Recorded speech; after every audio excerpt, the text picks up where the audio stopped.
Jack in his pristine suit after yet another avian accident. His third, I believe. I think an avian accident would be a bird-related accident. Aviation accident. We'll edit that out. We won't edit that out. I can feel my face getting red. That was embarrassing. I really thought I did something there. That's a cold open candidate.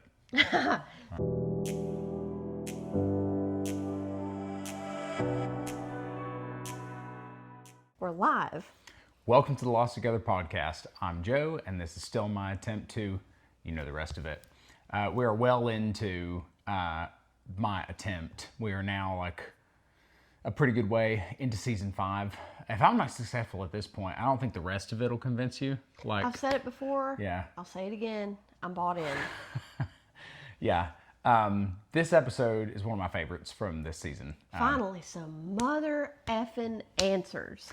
Yeah, so we are talking about, and that was, so there's a thing, let me do the intro real quick, and then I'll talk about like a thing I've been thinking about as we've been filming this. So this was the 6th episode of season 5, originally premiered February 18th, 2009, 3:16.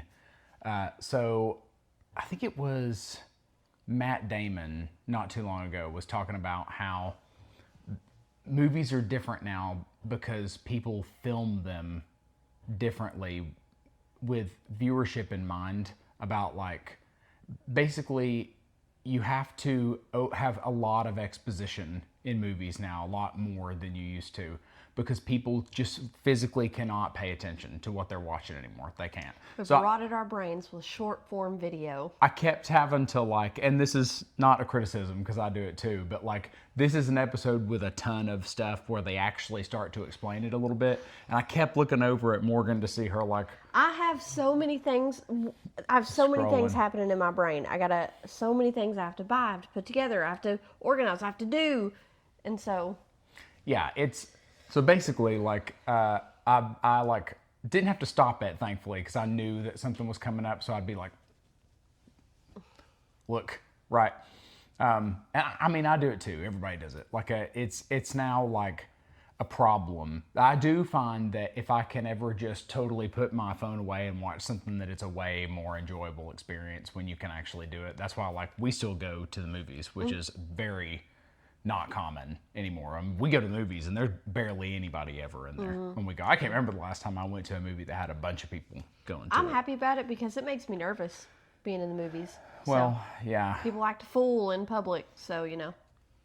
Anyway, so yeah, to your point, lots of stuff finally begin to Thank God. getting explained in this episode. Yeah. I was very happy about that. We're finally freaking getting somewhere. Yeah.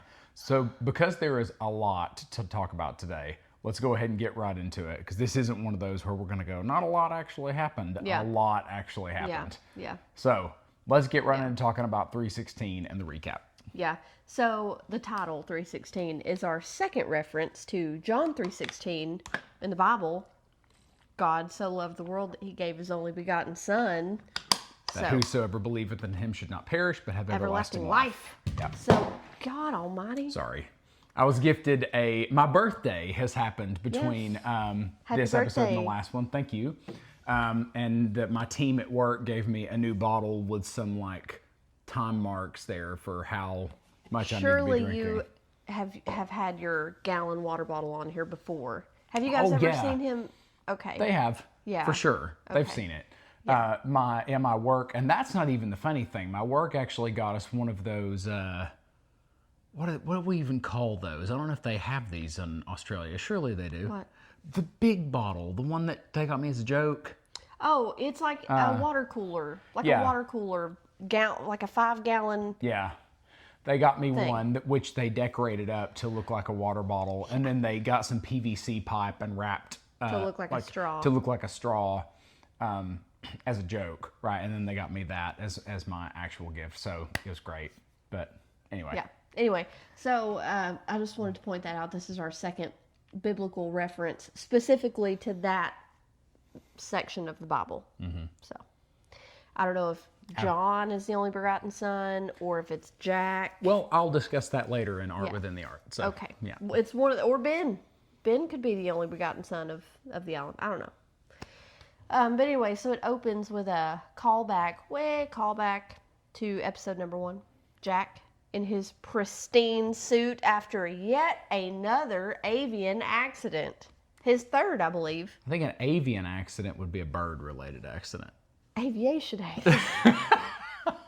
We'll edit that out. We won't edit that out. I can feel my face getting red. That was embarrassing. I really thought I did something there. That's a cold open candidate. Right. So, anyway, they crashed the plane the first time. Mm-hmm. They crashed the helicopter.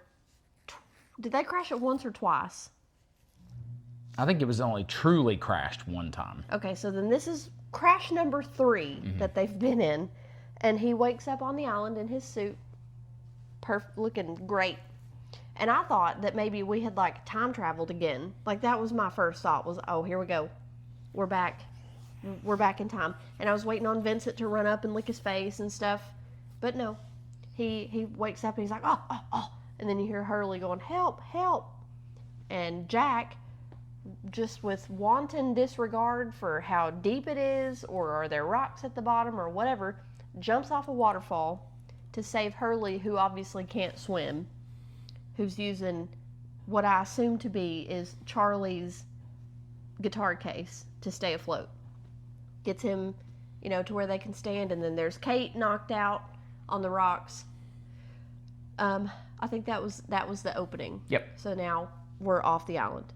So when we last left our faithful few, they were meeting with Daniel Faraday's mom in the church. How many hours earlier? 46 hours. Yep. 46 hours. Well, that's 42 plus 4. So the biggest of the numbers and the smallest of the numbers added together. Oh, yeah, because I saw it and I was like, I don't think that's a number.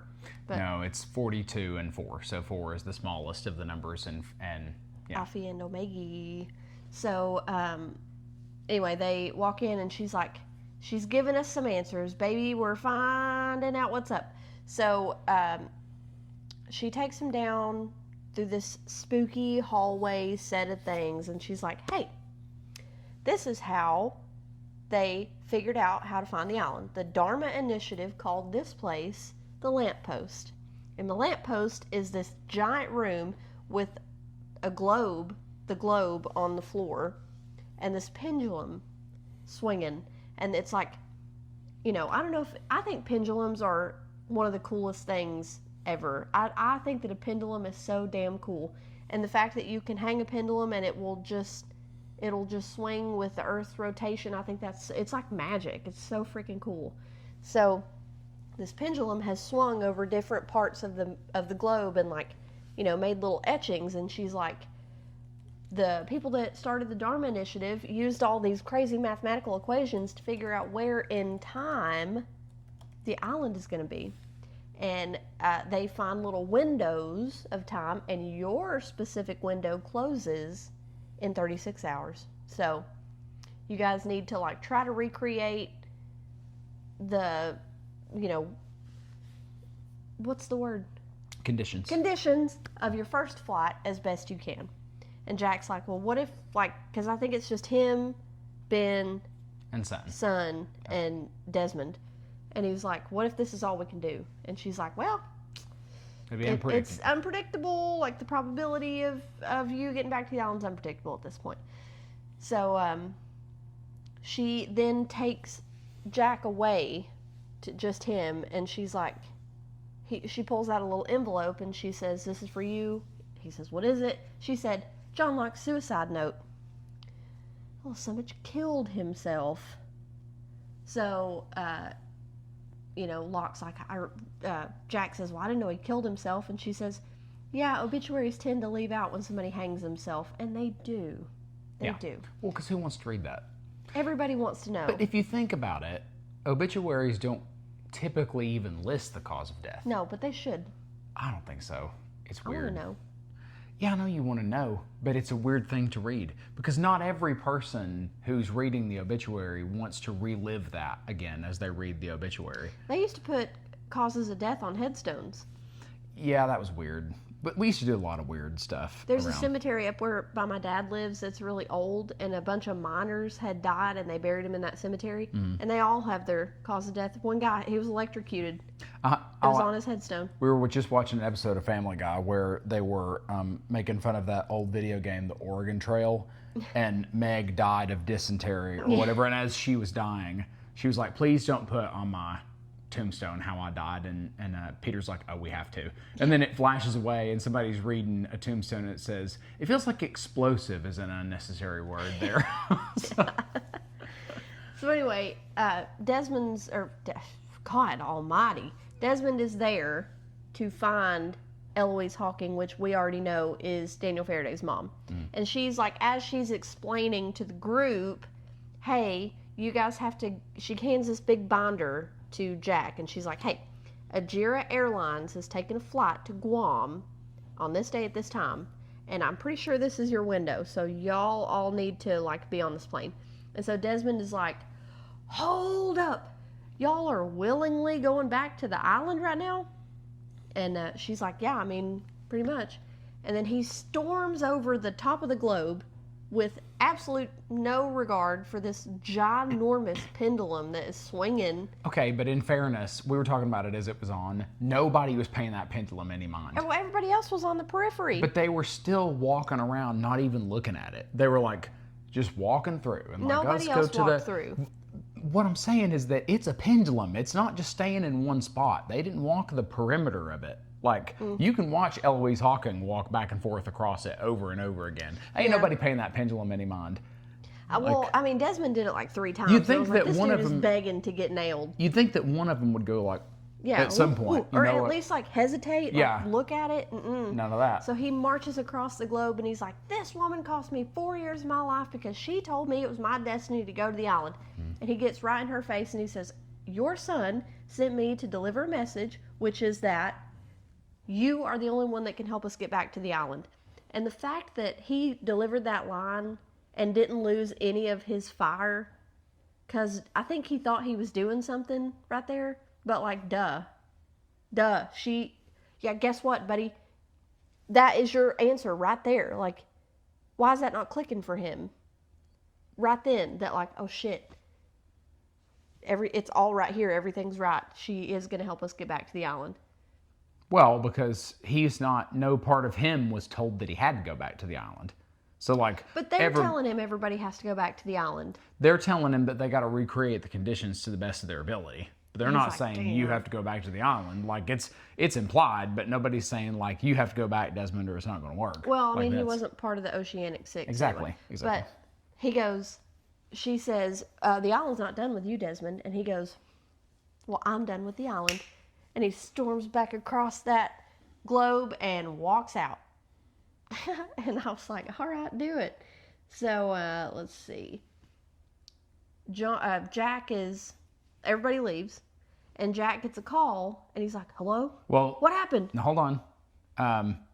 Eloise tells Jack he's got to give Locke something of his father's. Oh, yes. So, sorry. In order to recreate the conditions, it has because to be his as father close. was on the plane. Yeah. John is a proxy for Jack's dad. Yeah. So they just had to find another dead guy. Well, and it could have been it. Why didn't they kill some random person? Why'd it have to be Locke? Well, but kind of. He's a proxy for. She says that, but John was on the original plane too. Yeah, but he wasn't dead though. But they got to get. Yeah, but it's killing 2 birds with 1 stone. It's like there's conditions on the plane, and it's like John Locke was on the plane. Also, a dead person was on the plane. Yeah. Okay. But since that dead person can't be on the plane again, they got to have something from that dead person. So you still have John Locke, a dead person, and something of Christian Shepherd's. Yeah. So they can't perfectly meet the conditions. They can't, but they can get close. That's kind of what she's trying to say. Is it's like we know you can't perfectly meet the conditions because can't bring your daddy back because he's running around on the island. Ana Lucia's not here, and Mr. Echo's not here, and like there's a whole bunch of different people who are. Libby's not here. A whole bunch of different people who we can't do anything about that, but we can get, something from Christian Shepherd. We can get something from Charlie, obviously. Like we'll talk about that in a minute, but we can get pieces. So Yeah. let's say that if you could somehow recreate it 100%, you guarantee you're getting back. Yeah. But we need to recreate it to the best of our ability in order to give us the greatest chance of getting back. Yeah. So Jack gets a call, and he's like, hello? What happened? Where'd he go? Okay, I'm coming. So he goes to an old folks home. And if you've never been to an old folks home, they are generally very depressing. This one didn't look too terribly bad, but Another white rabbit makes an appearance. the white rabbit, the guy, he's doing a magic show for all these old people, like they're children. Yuck. What's wrong with a magic show? He flicks the curtain off this cage and he goes, "This is my cat named Rabbit." It's a rabbit. I actually think that That is a kid joke. No, but it's the fact that a magic show is happening is apropos to the themes of the episode. Sure. Could have been anything. Yeah. They chose a magic show because we're talking about having faith in Smoke and things. mirrors and whatnot. Believing in something which you can't see, or believing in something that seems far-fetched. Like, Sure. Like magic. Whatever. Anyway, so Jack and this old feller are walking. Jack walks in and he's like, "What's up, Ray? How would you try to get away with this time?" And turns out that old man is Jack's granddad. I'll tell you what, he looks damn good to have been Christian's dad. Christian was old. I didn't even look up the ages of the actors, but I'm guessing they were pretty close. Yeah. Like, really famously, Did he have Christian when he was 10? in the movie The Graduate, it's like a really famous movie Dustin Hoffman was in.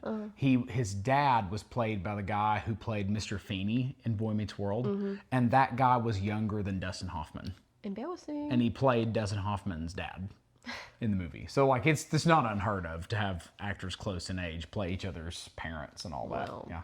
I was like, that was the first thing. I was like, oh, okay, this man is like maybe 5 years older than Jack. Okay, let's calm down. Well, He's more than 5 years, but not old enough to be a damn granddad. Yeah. So anyway, obviously his name's Ray. Ray is not happy with being in the nursing home, as you would assume a person would feel about being in a nursing home. So he's trying to RUNNOFT, basically. He keeps trying to elope.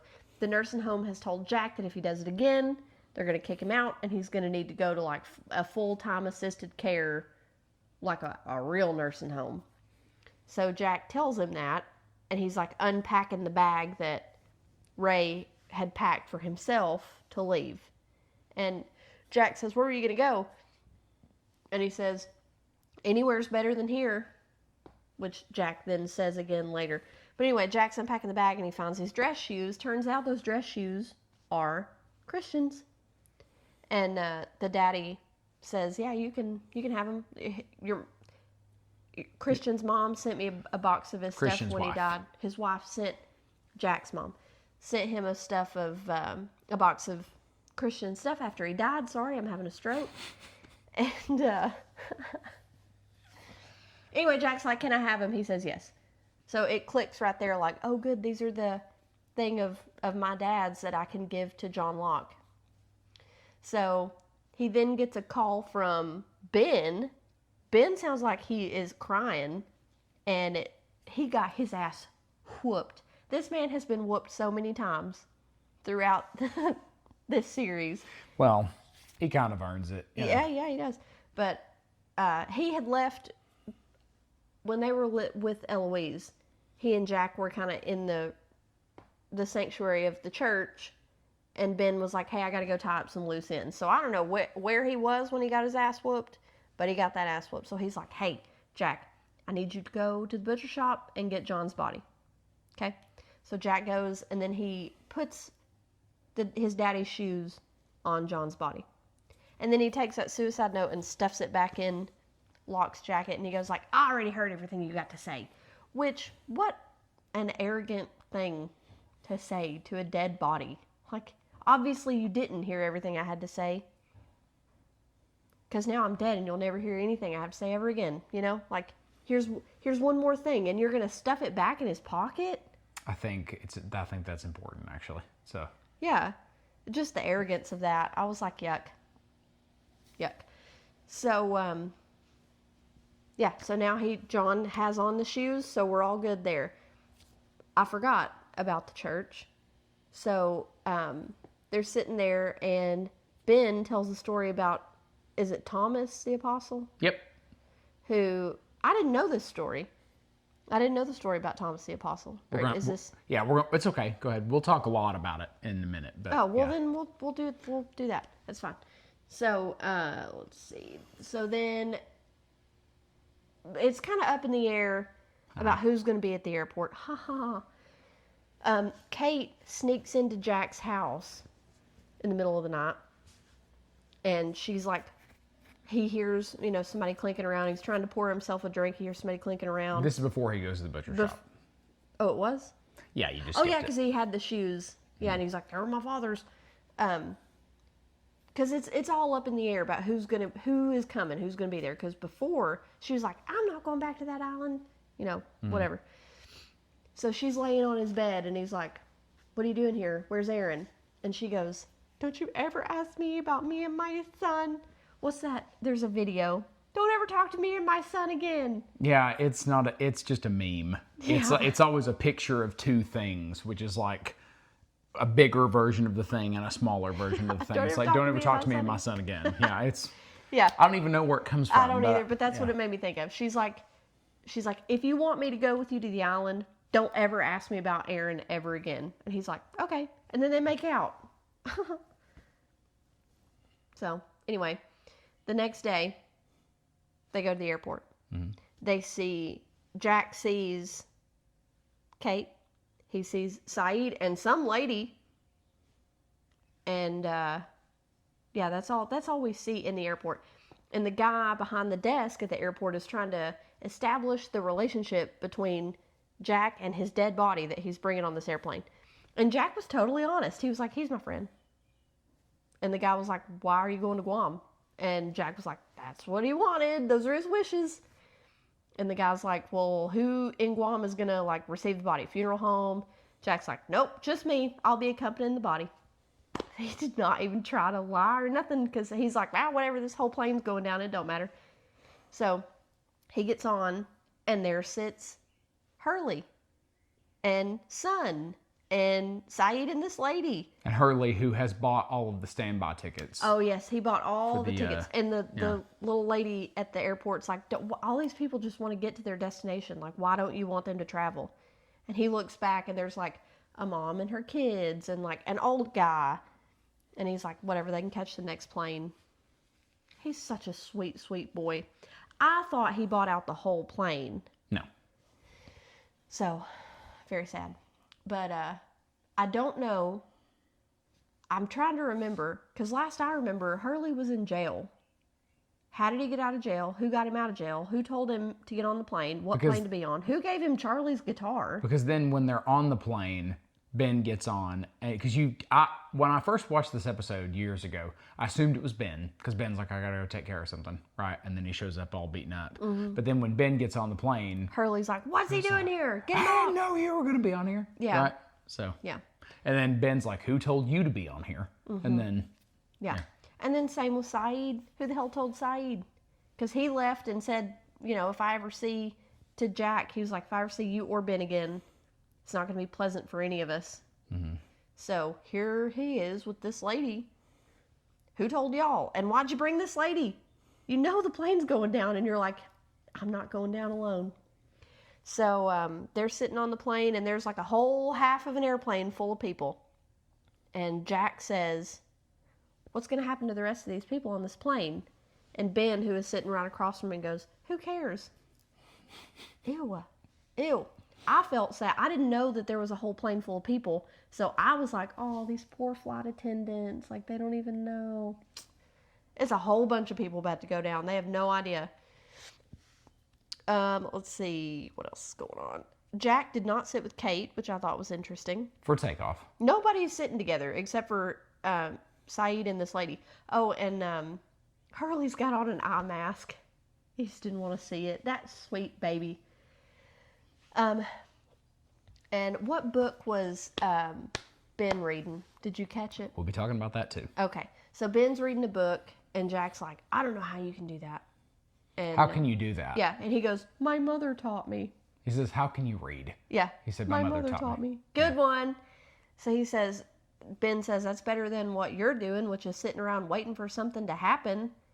And then he asks Jack, like, what's that envelope? And Jack says, it's a suicide note. And so Ben says, I'll give you some privacy. Gets up, leaves. Finally, Jack opens his freaking suicide note. And you never expect a suicide note to be, like, positive or uplifting. I thought it would be instructions. Mm-hmm. I thought it would be, hey, Jack, here's what's up. Here's what you got to do, blah, blah. One sentence. I wish you had believed me. My boy.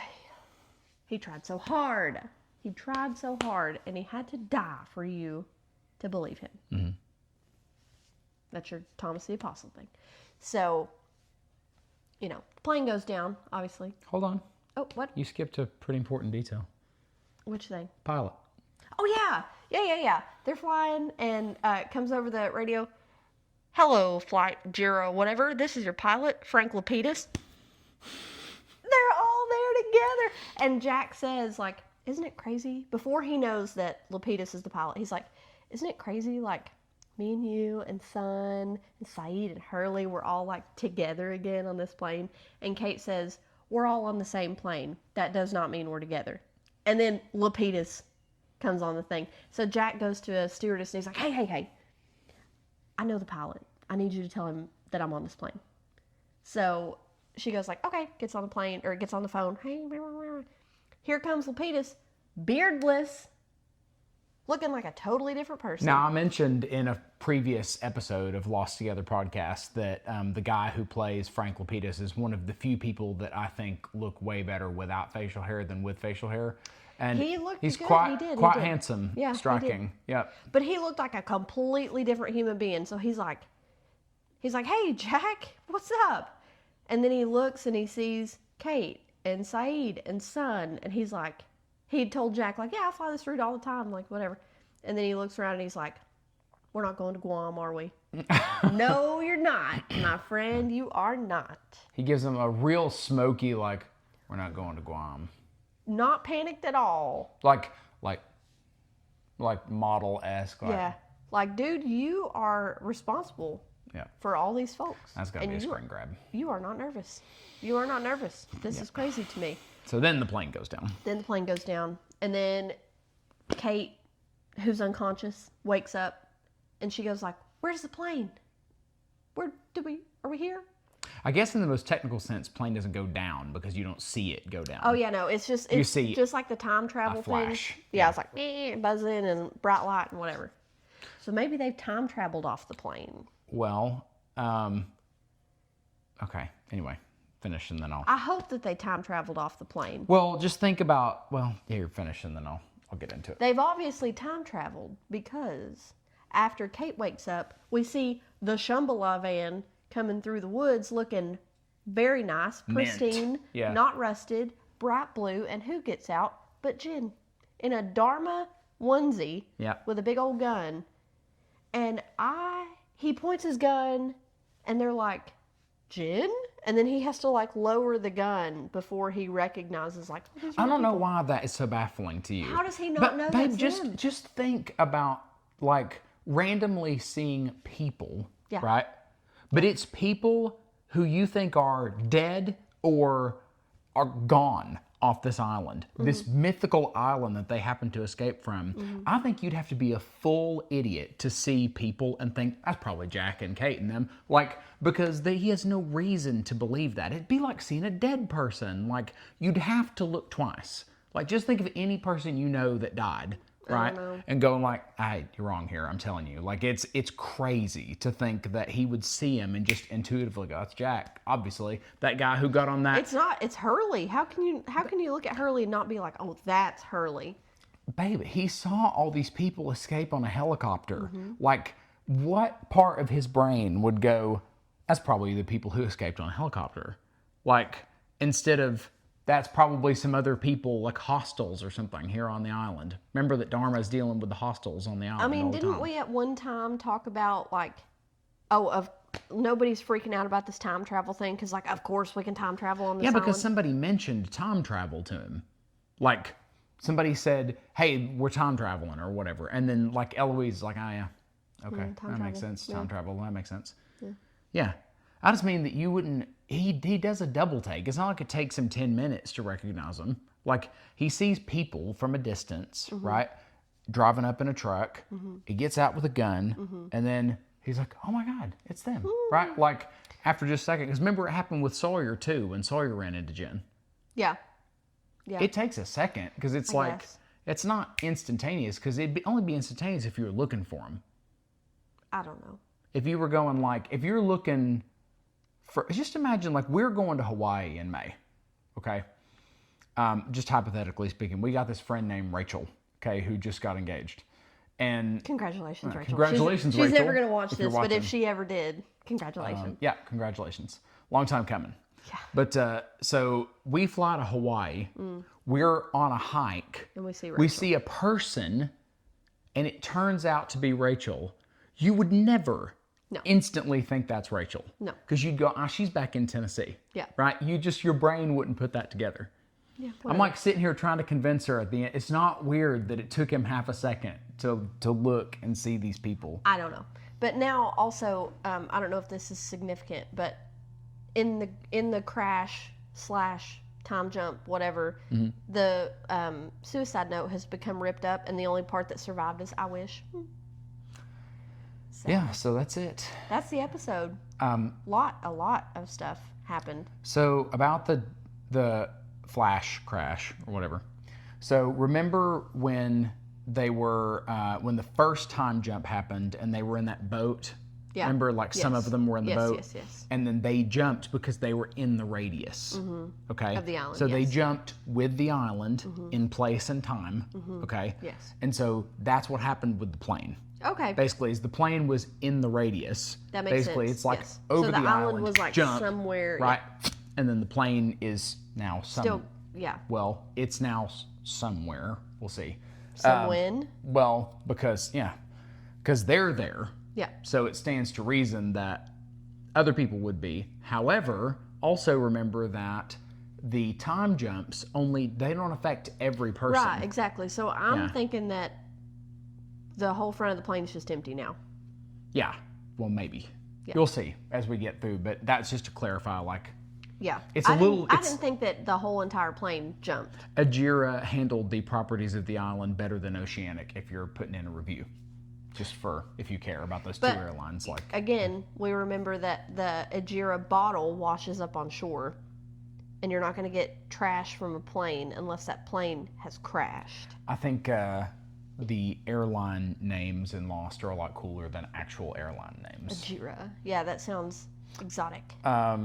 Our Australian viewers will appreciate that we as Americans know that Australia famously has the only airline which has never had a crash.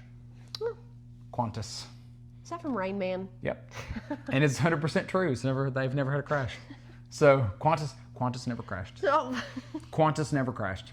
cute. All right, so I've got a couple of notes from the episode. I like that the same first shot is of Jack waking up just on in the pilot, but this time he looks relieved. Yeah, So he yeah. sits up. He's like, "Phew," like Yeah. we made and it. he's not cut up and stuff. Distinctly different from the first one. Okay, that's important, I think. So also looks a little bit like Rebirth because it's What? the same moment but different Yeah. this time. Yeah. Okay. Jack says we can stand when they're in the water. When he tries to get Hurley, he's like, we can stand up. You know You're what? not drowning. He's doing a really good job dragging Hurley through that water. Hurley's a big boy, and he's got a guitar case. He says we can stand, right? Yeah. But then he sees Kate and swims to her. Like immediately after saying we can stand, he sees her and swims to her instead of standing up and walking I to her. bet you though that if you and I were in a pond like that and we had to cover some distance and one of us swam and one of us walked, I bet the swimmer would get there first. I don't know. It depends on how shallow the water is. Like, Yeah. Yeah, because it takes a second to get going swimming if you're not like pushing off a wall or something. Yeah, but it does with walking in water too. I don't know. It depends on the depth. Like I didn't see them stand up. I didn't get to measure the depth on their legs, but Yeah. I just thought it was funny that he said we can stand and then he didn't stand. Already noted about 46 hours earlier is 42 and 6, which is the alpha and omega, the beginning and the end, right? So beginning and the end. More of the Bible numbers. stuff. Oh, there's so much Bible stuff in this one. So the pendulum swinging over the map.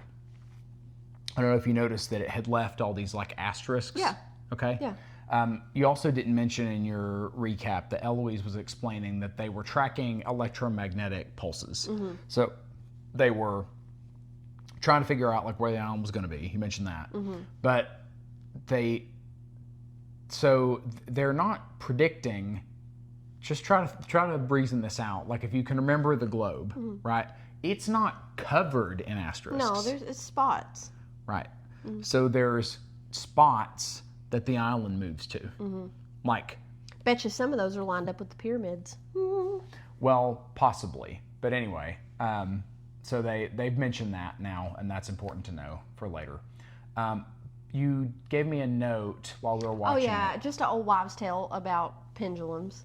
Which I don't know if this is specific to the South, but there's all manner of like gender reveal things, like what things you can do to figure out what your baby is while you're pregnant. we have a lot of superstitions where we live. There is a lot that persist, and so when you're having a baby, there's like a million different ways to tell whether Pee or on not. baking soda. Your cravings, are you carrying high, carrying low, whatever. But the pendulum one, and I did this, you take a stick of some kind, lay it across a set of chairs, and then the mom lays underneath, and you take your wedding ring. It has to be your wedding ring. Well, it ideally is your wedding ring. And you tie it to a string suspended from the stick, and you lay underneath it. And the ring will start to move. And if it spins one way, it means it's a boy. And if it spins another way, it means it's a girl. Or if it swings one way, it means a boy. And swings another way, it's a girl. I don't remember what it did. I don't remember if it was right or not. But it did move. And I think that pendulums are so cool. You can also use pendulums to commune with the other side. I don't know if it's ghosts or just... just magnetism and superstition. And what is anything but energy? What? Have you ever, what is a ghost but energy? Spirits, whatever. A made-up story that somebody tells No. when they're in a... Yeah. No.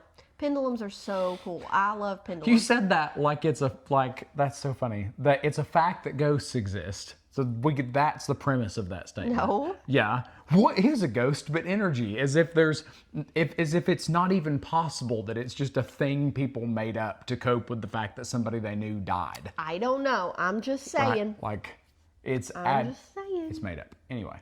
So I get the energy thing. That makes sense. Yeah. But not in the ghost context. But anyway, so I think pendulums are so freaking cool. So, and interestingly, not going to be the primary art within the art, but just throw this out there. When you hear the word pendulum, there's a piece of art that tends to pop up in people's mind, which is The Pit and the Pendulum by Edgar Allan Poe. Yes. And the primary theme of that is a fear of death or the unknown, basically like approaching the unknown. So. Also, in the church, this is the second time that we've seen somebody light a remembrance candle, and we don't really know who it's for. Was it Ben that lit the last one? Yeah. So Ben is mourning somebody. We'll have to go back and count the candles. There's a lot of them. There always is a lot of them. The Ajira Airways flight is flight 316. So, makes sense. Bible. I made this as a note, even though she's not even in the episode, but this got announced yesterday, I think. Sonya Walger, who is the actress that plays Penny, will portray Freya in the live-action God of War. That's cool. Yeah. So Nice. You guys have heard me talk about God of War before, and I am so excited that she's going to be Freya. I haven't seen her in basically anything, but I think she's going to be a really good Freya. Yes, absolutely. Freya is a fantastic character from that video game. Yes. Very, very good character. Yes. So I'm very excited for that. It should be great. Ryan Hurst is playing Kratos. I don't know who that is. You seen Remember the Titans? Yeah. You know the main two players from Remember the Titans? The one that gets in the car wreck? No, the other one. The other one? No, wait, no, black. you're right. Yeah. Yeah, car wreck, sorry. Car wreck guy. Yeah, he's Kratos. Cool. Okay. And also he was the voice of Thor in Ragnarok, so cool. Weird. All right, so let's get into... Thomas the Apostle? Well, yeah, but I want to say, I think it's important that Jack didn't read the letter as an introduction to this. Because if you remember any kind of interaction that he had with Locke where they were getting back and forth about whether or not something was scientific or whether there was some kind of faith component or whatever, he would always get like extra annoyed whenever he heard from Locke. Like it would just be a debate, right? Yes. I took him not reading the letter as an act of faith because he's doing this thing without understanding it. Like he's told that he's got to like put these shoes on this dead guy's feet or whatever, and this is going to help you get back to a magical island through a plane crash or whatever. Yeah. And well, he says that too as he's putting the shoes on. He's like, "This is crazy. Me doing this is crazier than you are." And but he's still doing it. He's still doing it. So Jack is evolving as a character and taking steps toward faith. All right. So obviously, for our art within the art, we're going to talk about John 3:16. So from the Bible, for God so loved the world that he gave his only begotten Son, that whosoever believeth in him should not perish, but have everlasting life.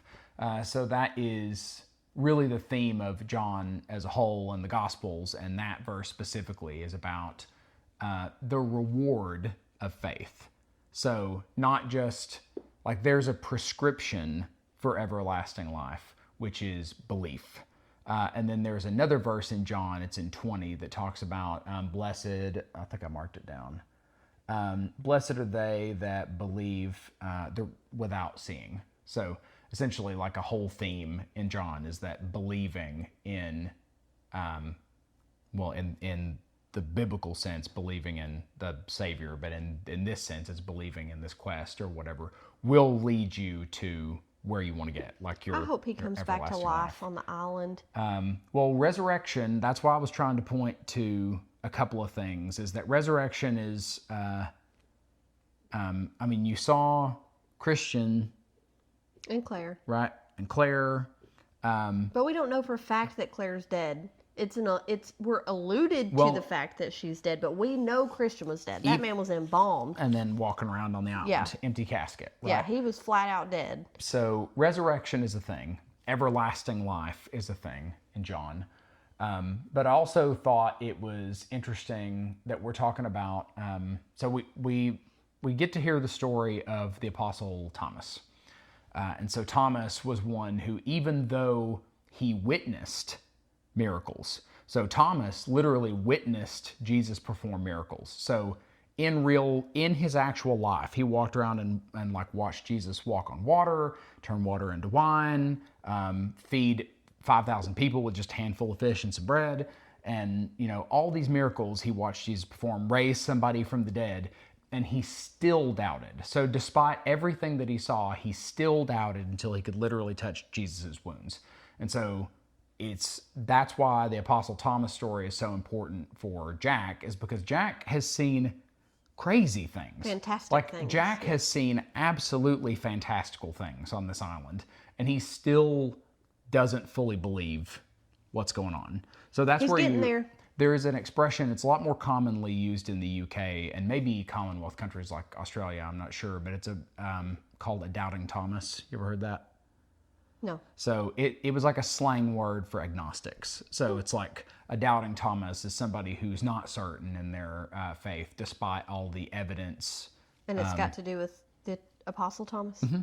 Because he doubted Jesus despite everything that he saw. That painting of Thomas and Jesus in the church that Ben was standing in front of was beautiful. I want to look that up so I can look more closely at it. It was a beautiful painting. Is that real? Is that a real painting? Yeah, I'm sure it is. Yeah, it's beautiful. Yeah.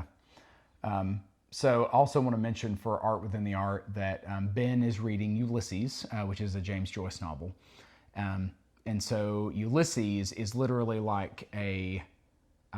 So it's funny that we're talking about this because for my birthday we watched O Brother Where Art Thou, which if you haven't seen O Brother Where Art Thou, you need to watch O Brother Where Art Thou. Such a good movie. One of the most faithful representations of life in the South, even like from that time for sure, right? But they get the accent right. They're not in Tennessee though. I think they're in they Mississippi. at? Mississippi, yeah. But they get the Southern accent right. They get Southern culture right. 100%. O Brother Where Art Thou was one of the only times I watched a movie and I thought like, this is not offensive. Like this is actual, like we live near Dollywood, like Dolly Parton put together Dollywood or whatever. And it's meant to like, you can go in parts of the park and see like what it would have been like back in the olden days or whatever to live in that time. And it's accurate. So Brother Where Art Thou is accurate, but it's also borrows a lot from the Odyssey by Homer. It's the story of the Odyssey steeped in sweet tea. You know what I'm saying? Like, and Ulysses is an Irish version of the Odyssey. Oh. Except that it's literally just a guy named Leopold Bloom, and it's just his regular day. It's just a regular 24-hour day, and he does mundane stuff like buying soap and walking down a street or whatever, but James Joyce treats it like an epic. And his whole thing is he's gone out and he's trying to come back home. And so the theme of Ulysses is like returning home, finding your identity, just like in the Odyssey. The Odyssey is about a journey back home, but it's about like Odysseus finding his actual identity as he comes home. So he changes over time. And so does Ulysses, just in the course of a day. Leopold Bloom, rather, in Ulysses, through the course of a day, finds himself, basically. And the basic thing there is that life is epic, even when it's not. And in this case, like, I thought it was funny that he was reading Ulysses, because everybody on the plane, except for Jack, seems like kind of bored. You know, like it struck me that nobody is stressed out about the fact that they know they're about to be in a plane crash. Kate's asleep. Hurley's chill back there. Saeed's just sitting with the stranger lady. Like not even, don't look nervous at all. Jack's the only one that looks nervous. And Ulysses is like that. So it really makes sense for the course of the episode that they're going home. And John 3:16 literally is about a path home. And so like Jesus died in the John sense. I'm going to preach here for a second because it's necessary for how this works for the episode. But like Jesus dies in order to make a path for people to get to paradise where a path did not exist before. So John died in order to create a path so that they could get back to the island. Remember how he was told, like, in order for them to get back to the island, you're going to have to die, right? Yeah. So John dies to create a path. You remember there's a hymn that's like, Jesus made a way where there was no way, or whatever. It's a hymn. And it's like that for John. Like, John died, this son of the island, my boy. Yeah, gave their only begotten son, that whosoever believed, you can do this if you meet all these conditions. Everlasting life. Everlasting life. Come on back, John. Come back to life, baby. Yeah. So that's the fit for John 3:16. They really labored on this one, I think. Like, this one works better than most of them. Yeah. So anyway, that's what I have. I really like this episode. I like that we're getting some freaking answers. I like that we're back on the island. We've got, and you're going to have to open it. What? We've got messages in a bottle. Oh, yeah. So I also should say that, and we say this all the time as we start messages in a bottle, that we really love and appreciate anybody that takes the time to watch this video or listen to us. I'm going to try to edit the audio a little bit better. If you can't tell, I'm a little bit hoarse. I have been talking all week. I have been recording literally all week. Was it The Little Prince, the last one? No, just go here and then go to newest. Oh my God. Yeah. Newest.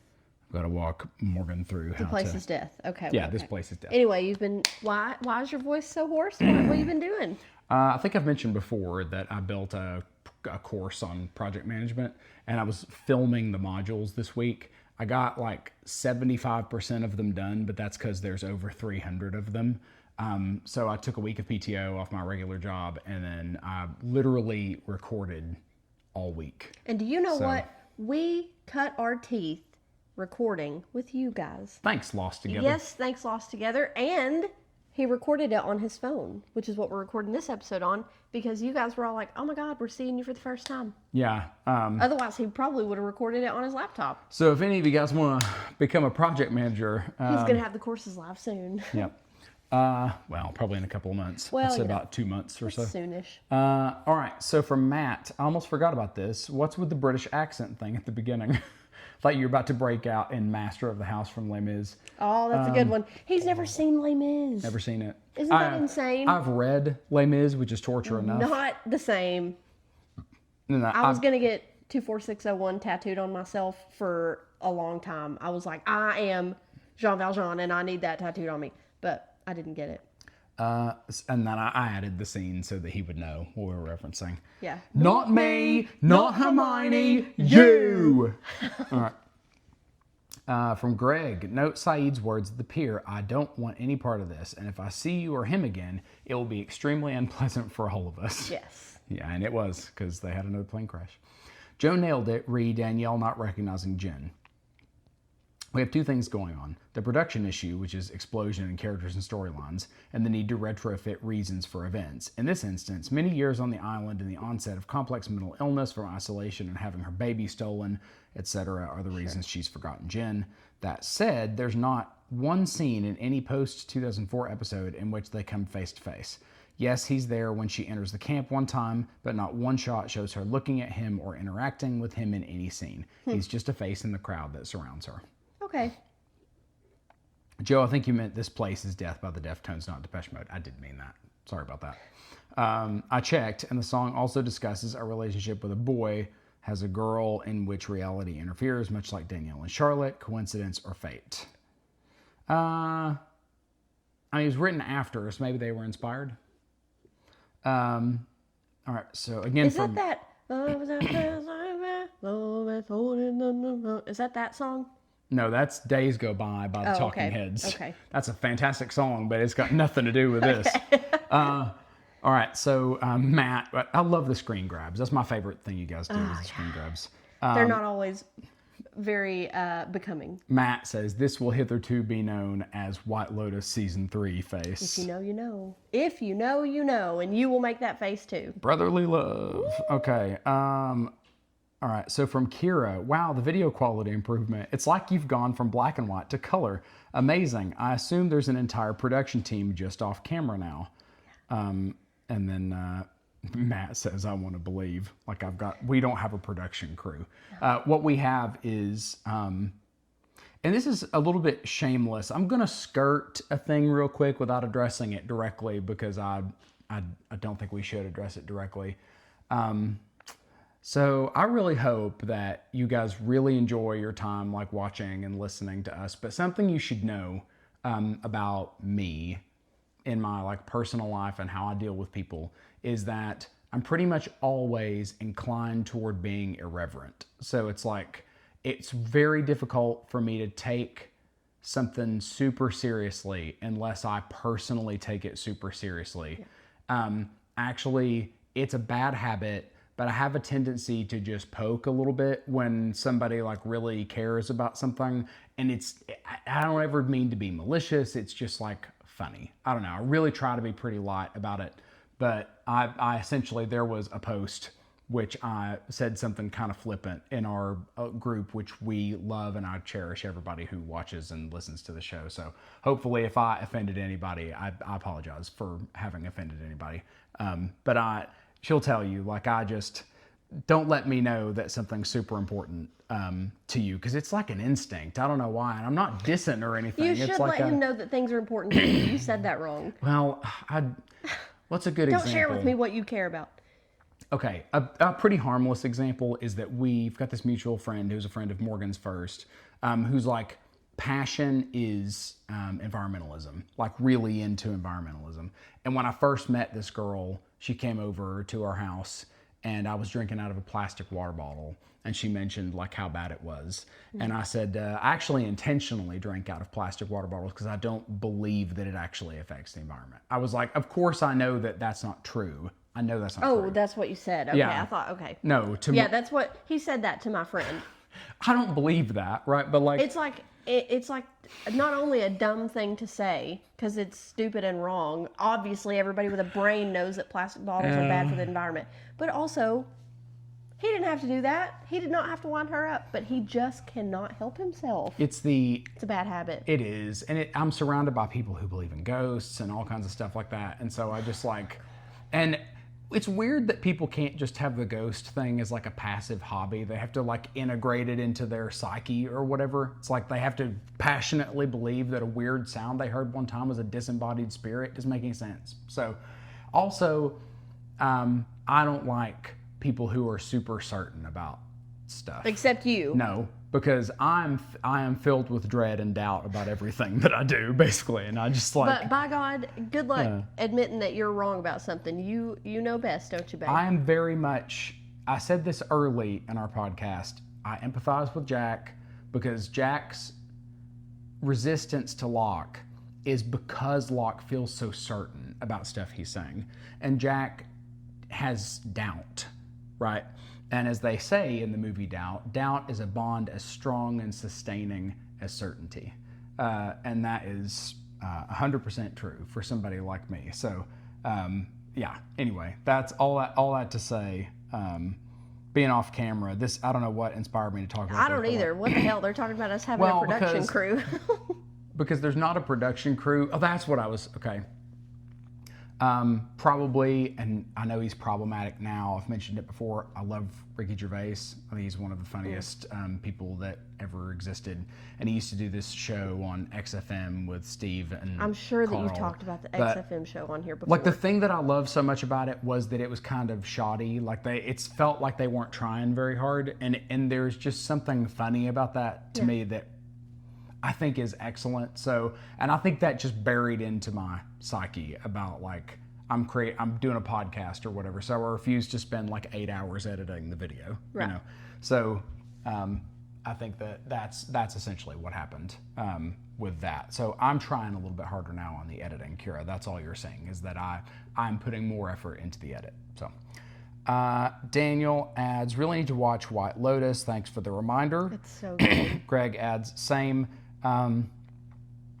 It's a ride. It is such a good show. The third one was the third season. Crazy. They're all good, but the third season... I was clutching my pearls during the third season. My hands hurt the next day from gripping. That one episode, yeah. I can't do it. Yeah, it was wild. Matt adds, it still spins me out you guys use the equinoxes to determine season, which I suppose makes sense to me. Here, it's by the month, each exactly 3 months. So summer is December 1st through February 28th. What? He's in Australia. Oh. Yeah, autumn is March through May. Yeah, so it's like, that makes sense. That would make sense as a way to do that. But do we actually go by the equinoxes? Yes, we do. Where's YouTube on your phone? It's in my entertainment folder right there. Games and videos. I'm just going to make sure there's not one on... oh my God. Your setup is terrible. My setup makes perfect sense. All right. Lost Together podcast. I've got that. Letting the days go by. Yeah. I like that your volume keeps jumping up. That's super cool. Okay, cool. So we're good on that. All right, so... oh, you were looking for YouTube comments? Yeah. What's our next episode called? Listen, she I don't looks... like being the producer. You're not the producer. Greg's the producer. Greg's the producer. Oh my God, just where do I scroll go? down. Okay. That one? The other way. Oh my God. My goodness, are you kidding me? I don't know what I'm doing. Navigate a Wikipedia page. I'm here to talk, and that's it. All right. The next episode is called The Life and Death of Jeremy Bentham. I said that I wanted this to be shoddy, and I got my wish immediately, like just right after. Anyway, so thank y'all for being here. Again. Yeah, and sorry for the slightly more than 2 week delay. We've been busy as all get out. I needed my voice to recover and my spirit to recover from recording all week. But so happy to be here doing something that we love. So Yeah. if that's all, then we will see you in another life.